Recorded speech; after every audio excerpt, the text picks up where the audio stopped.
안녕하세요. 오늘은 끼워 맞춤 공차에 대해서 설명을 하도록 하겠습니다. 우리가 도면에 치수 기입을 하는 방법에 대해서 설명을 하고 있는데요.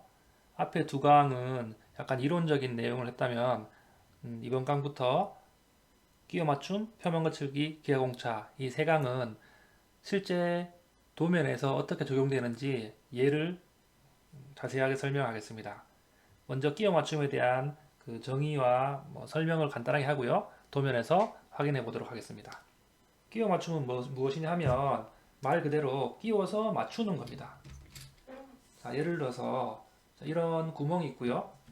이런 축이 있습니다. 실제로 여기 이렇게 끼워 들어가겠죠. 파이 50 H7이 구멍을 나타내는 치수고요. 파이 50 H6은 축을 나타내는 치수입니다. H는 구멍을 나타내고 소문자 H는 축을 나타내는 것입니다. 상당히 중요합니다. 자, 치수 기입을 할 때 오른쪽 도면에서처럼 35H7이 있죠. 자, 이거는 여기서 여기까지 구멍을 나타내는 겁니다. 여기도 보면은 28H7이 있죠. 그것은 여기서부터 여기까지의 구멍을 나타내는 겁니다. 여기 이런 게 있죠. 13H6, 17JSO, 9H6, 12JSO 이런 것들은 축을 나타내는 겁니다.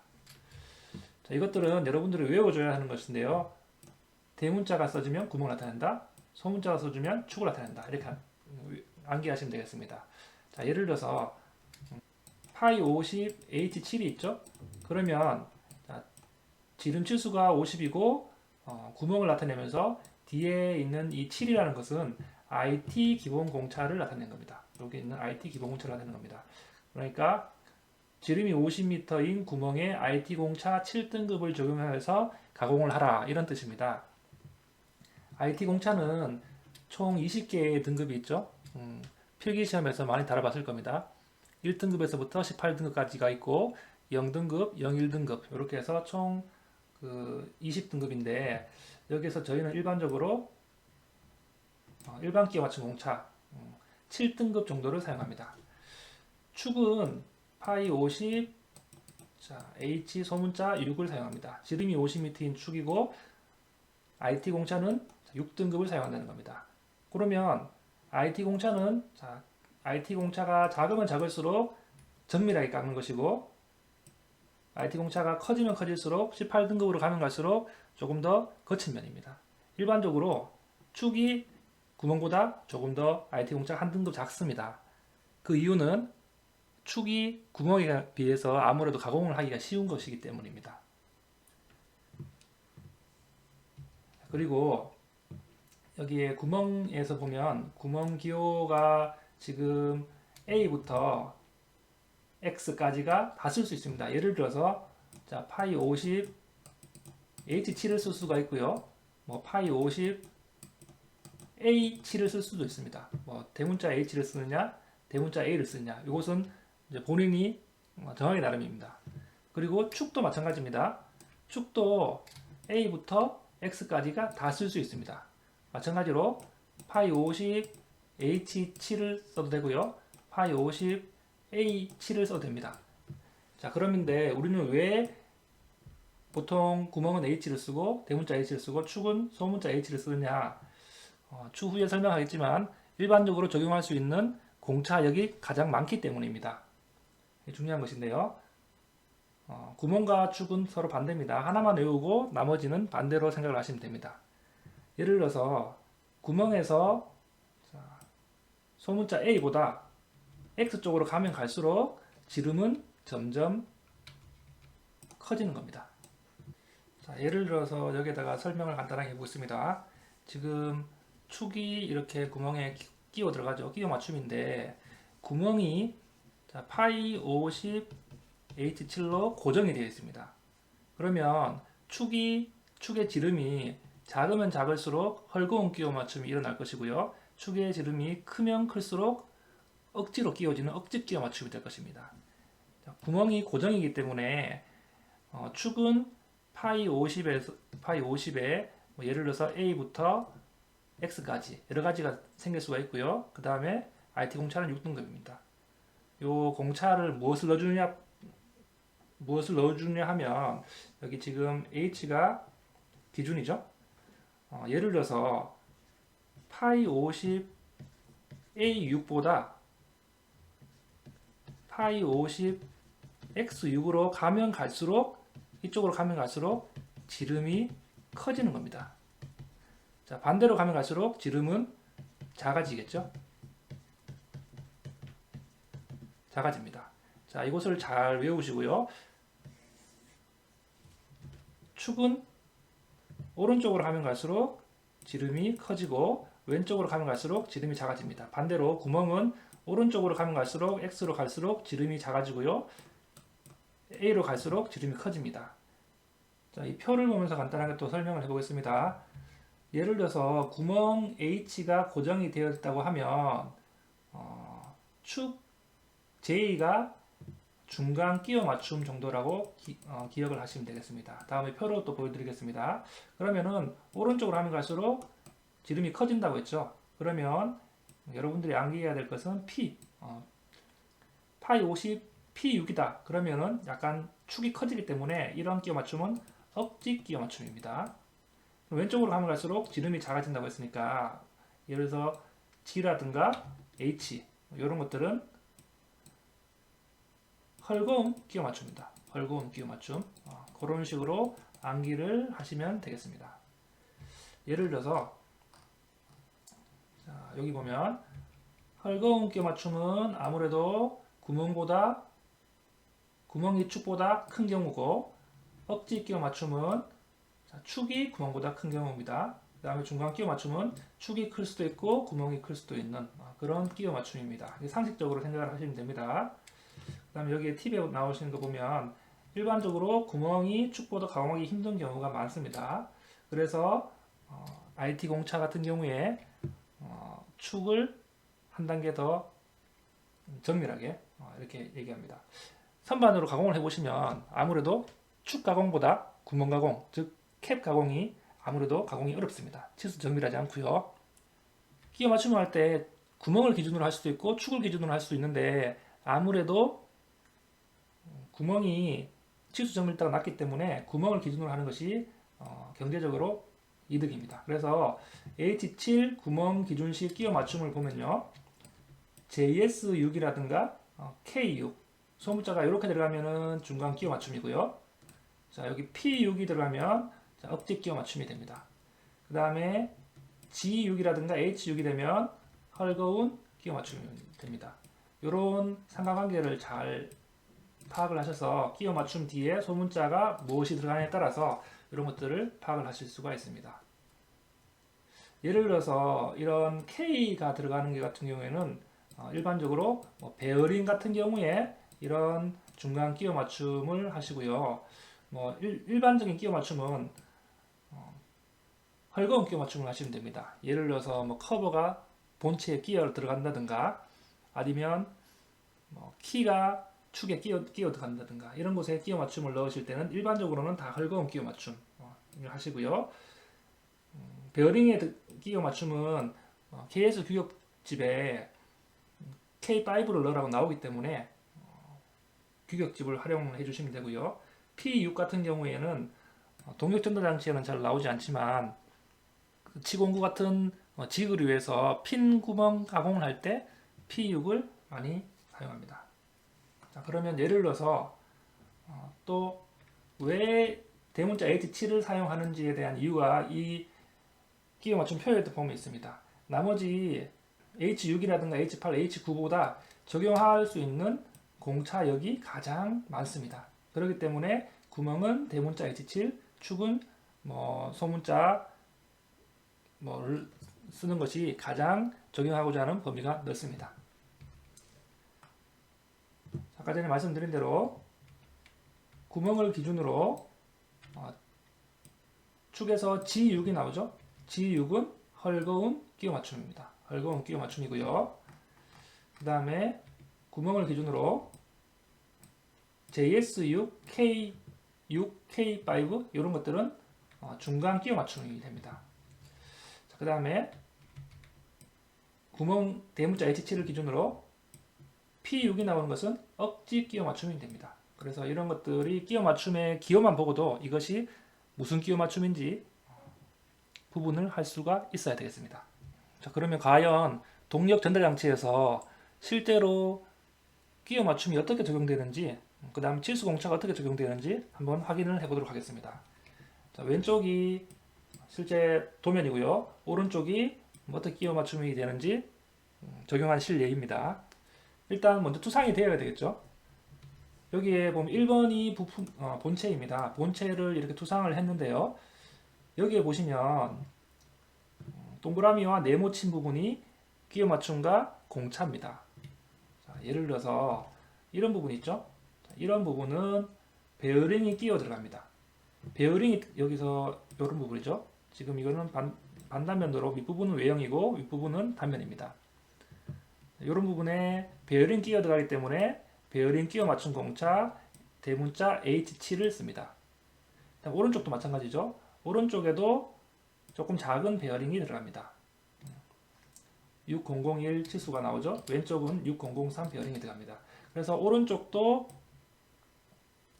여기에 베어링이 들어가는 28H7의 베어링 치수가 들어갑니다.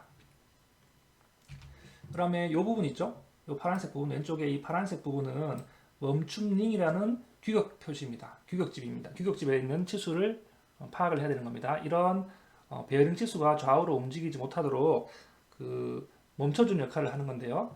그래서 이런 멈춤링이 들어가는 부분에 1.35D에 플러스 0.140, 그 다음에 지름의 29.4에 플러스 0.210, 이런 치수들은 멈춤링의 치수 공차입니다. 자, 이런 것들은 크게 여러분들이 뭐 외워서 하는 것이 아니라 규격집에 나오는 치수입니다. 그 다음에 본체에서 이 바닥 부분과 요 중심 축까지의 거리, 이 축까지의 거리가 상당히 중요합니다. 이 축이 잘못되면은 뭐 치수 공차에 의해서 규정을 하지 않으면 뭐 나머지 이런 상대편에 기어를 달아서 동력을 전달하거나 이럴 때 이 축의 중심이 너무 위로 갔다, 밑으로 갔다 이렇게 하면 결국에는 동력 전달에 문제가 있을 수 있기 때문에 상당히 중요한 치수거든요. 그래서 이런 부분에 전체 치수의 뭐 공차, 치수 공차 플러스 마이너스 0.02, 도면에 따라서는 0.05도 나오는데요. 여러분들이 보시고 확인을 하시면 됩니다. 이런 식으로 동력 전달 장치에 끼워 맞춤 공차와 치수 공차를 적용을 하실 수가 있습니다. 자, 이런 패턴은 동일하게 나오기 때문에요. 동력 전달 장치에 이 정도 치수들은 여러분들이 이해를 하고 또 암기를 하셔가지고 다음 도면에도 똑같이 적용을 해주시면 됩니다. 하나 더 보겠습니다. 예를 들어서 축입니다. 축에서 보면 이 부분입니다. 이 부분이 지금 이 부분인데요.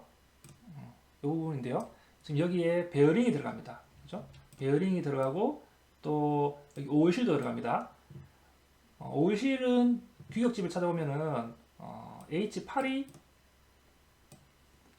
치수를 입력하라고 나오고, 베어링은 규격집을 보면은 K5를 적용하라고 나옵니다. 그렇지만 오일실과 베어링 중에서 항상 베어링을 기준으로 삼아줍니다. 그래서 여기 보면은 치수가 17 JS5라고 나왔는데요. 이 부분은 K5, 조금 이따가 규격집을 확인해서 보도록 하겠습니다. 뭐 외우시기 힘들다고 하면 H6이나 JS5나 뭐 상관없습니다. 하지만 정확하게 나온 치수는 K5 규격 지수를 적용을 해주도록 합니다. 오른쪽도 마찬가지입니다. 오른쪽도 이 부분이 지금 베어링과 오일실이 동시에 들어가는데요. 지금 이 부분이죠. 이 부분이고, 이 치수는 12 JS5 이런 식으로 넣어줍니다. 그 다음에 이런 부분 있죠. 이런 부분 지금 실수를 했네요. 이게 이쪽 부분입니다. 실수를 했습니다. 그 다음에 파란색 부분으로 표시를 한 것은 이쪽 부분인데요. 이쪽 부분에 보면 키가 들어가는 부분도 끼워 맞춤으로 파이 9 H6을 표시해 줍니다. 왼쪽도 마찬가지. 제일 마지막 부분, 이 부분은 축 위에 키가 사용이 되고요. 그 위에 베어링이 사용됩니다. 그래서 이 부분도 지금 13H6 이런 것들을 표현을 해줍니다. 그 다음에 키와 관련된 것도 지금 여기 키와 관련됐죠? 키가 들어가는 부분이죠. 키에 관련된 치수도 지금 키의 길이에 일반 공차를 넣어 주시고요. 키의 깊이도 일반 공차를 넣어 주시고요. 키의 폭도 그 치수 공차를 넣어 줘야 됩니다. 이런 녹색으로 표현된 이 세 가지 부분은 다 규격집에 있습니다. 이 치수는 규격이 없지만 키의 길이는 일반적으로 플러스 공차를 써준다는 거. 규격품이 들어가야 되기 때문에 아무래도 공차 값이 마이너스 공차가 된다면 조립이 되지 않겠죠. 이런 것들을 유념을 해줍니다. 그 다음에 기어를 보겠습니다. 자, 기어도 사실 기어도 크게 공차를 넣어야 될 부분은 없는데요. 자, 이런 부분 축 위에 키 위에 이런 기어가 들어가는데요. 자, 이런 축이 들어가는 부분, 이런 축이 들어가는 부분이 지름이 13mm입니다. 지름이 13mm이기 때문에 파이 13 H7로 치수 기입을 해줍니다. 구멍이기 때문에 대문자 H죠. 그 다음에 이런 키와 관련된 부분 15.3 뒤에 일반 공차 플러스 0.10 치수가 13이고 키의 구멍 부분 규격집이 2.3입니다. 그래서 15.3이 나오고요. 그 다음에 5JS9 이런 부분들도 규격집에 나오는 치수입니다. 그래서 이런 것들은 치수 공차가 되겠죠. 그래서 이런 부분 기어에서는 끼워 맞춤은 이 한 군데가 되겠고요. 그 다음에 치수 공차는 규격집을 찾아서 이렇게. 그 다음에 형상도 이런 식으로 외워주시고요. 그 다음에 여기 커버도 보겠습니다. 커버도 크게 뭐 하실 부분은 없는데요. 지금 왼쪽 커버가 있네요. 아니 오른쪽 커버네요. 지금 오른쪽 커버입니다. 지금 요런 부분이거든요. 커버가 요런 부분인데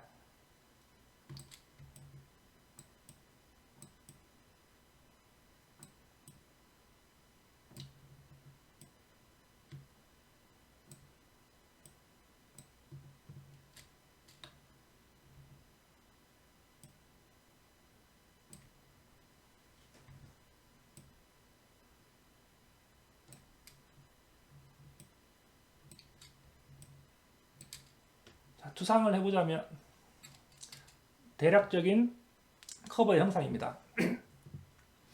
지금 커버가 여기서 여기 보면은 형상이 약간 다르죠?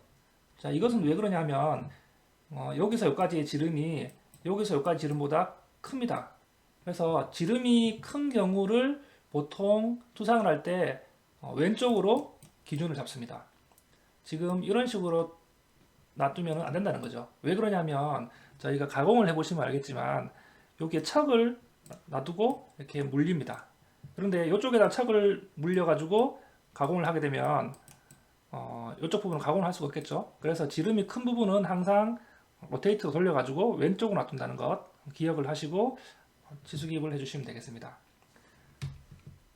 다시 보시면 커버가 이렇게 생겼는데요. 지금 이 부분 있죠? 이 부분이 지금 요 부분인데요. 이 부분은 지금 축에다가 끼어 들어갑니다. 축이 아니죠. 본체에 끼어 들어갑니다. 본체에 끼어 들어가기 때문에 축 역할을 합니다. 요거 유의해 주세요. 요 부분은 지금 구멍처럼 생겼지만 실제로 이 부분이 본체와 결합을 하기 때문에 소문자 H를 써야 된다는 것. 그 다음에 요 부분은 오일실 부분인데요. 오일실이 들어가는 부분은 규격치수이기 때문에 규격집을 찾으면 대문자 H8을 써라고 나옵니다. 그래서 일단 규격치수라는 것을 확인하시고 규격집을 보고 적용하실 수 있으면 됩니다. 자, 이렇게 간단한 동력전달 장치를 가지고 본체와 기어와 커버, 축에 대해서 알아봤습니다. 감이 조금 오시나요? 하나의 동격전달 장치를 더 보겠습니다. 패턴은 똑같이 있습니다. 패턴이 똑같기 때문에 여러분들이 잘 확인하시고 이해하시고 암기를 하시면 됩니다. 하나 더 보겠습니다.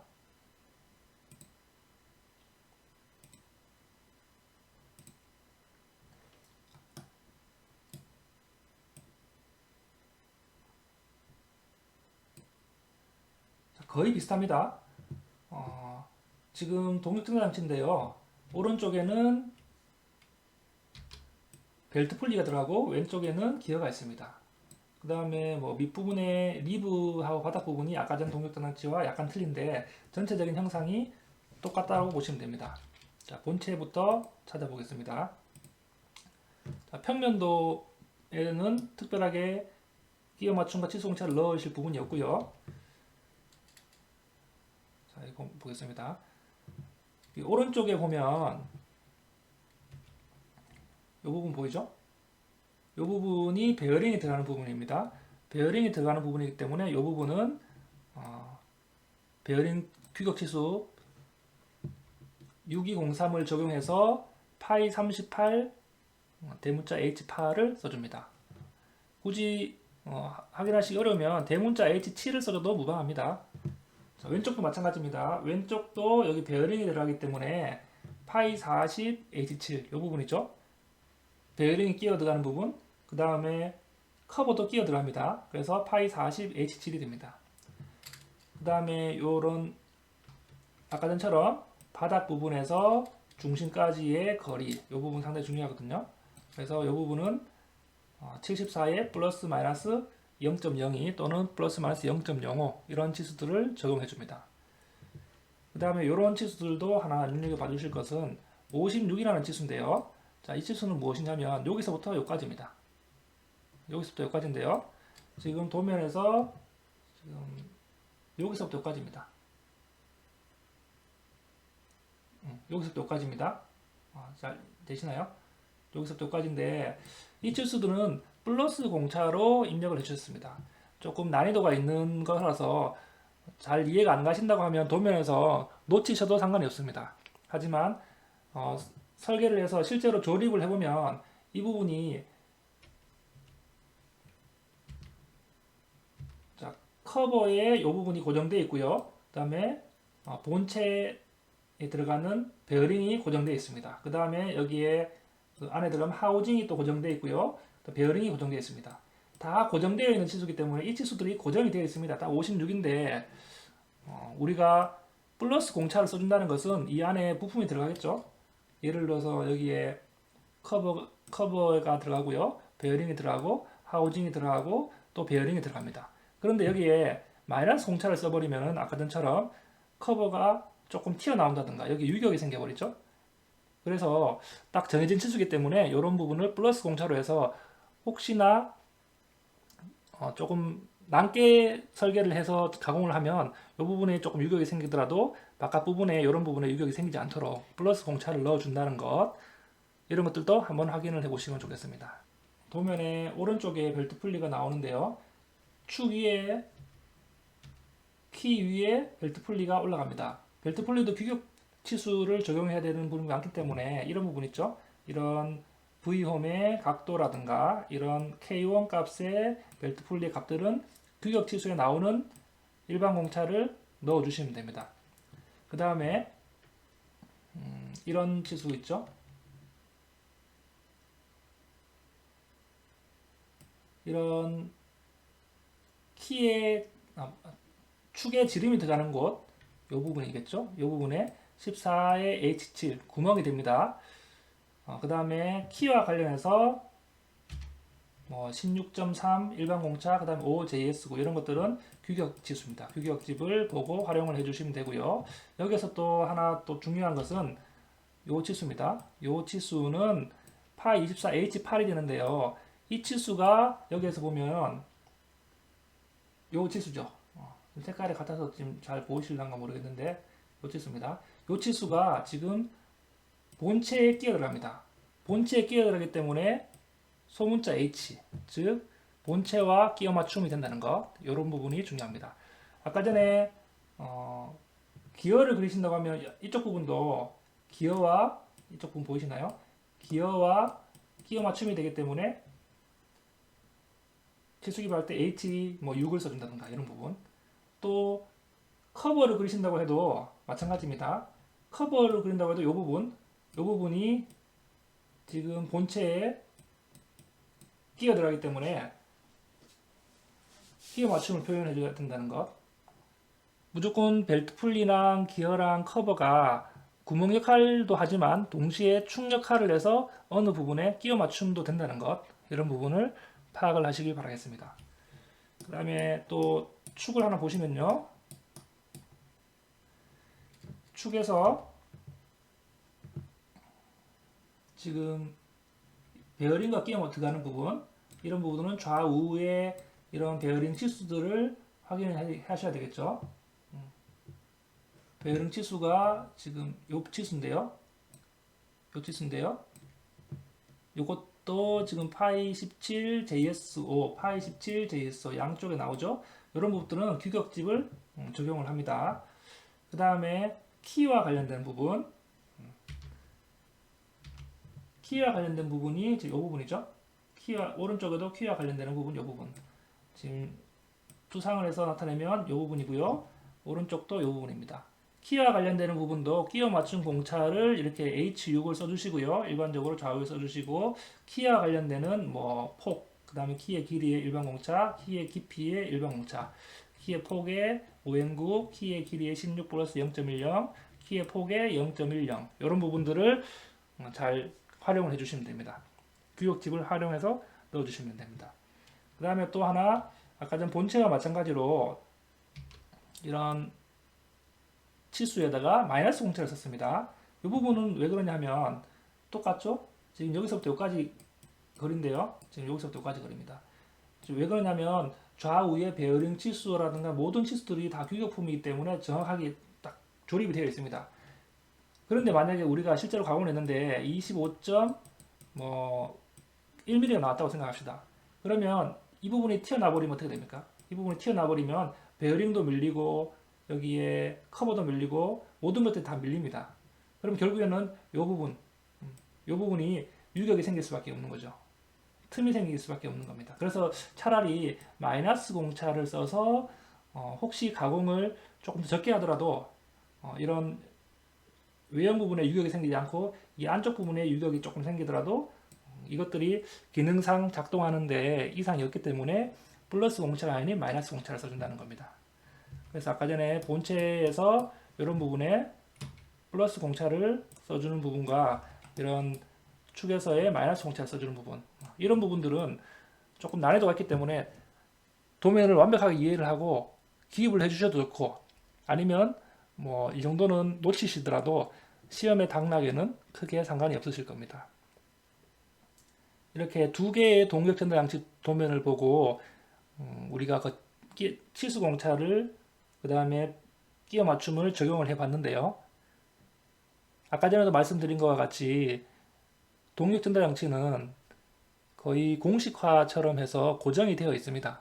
여러분들이 먼저 그 원리를 이해하시고 그 상관관계를 그 다음에 규격집을 잘 활용하셔서 이런 끼어 맞춤과 치수 공차를 놓치시는 일이 없으시길 바라겠습니다. 다음 시간에 이어지는 표면 거칠기와 기하 공차도 이와 유사하게 실제 동격 전달 장치에서 어떻게 활용되는지 확인을 해보도록 하겠습니다. 자, 오늘 수업은 여기까지 하도록 하겠습니다. 감사합니다.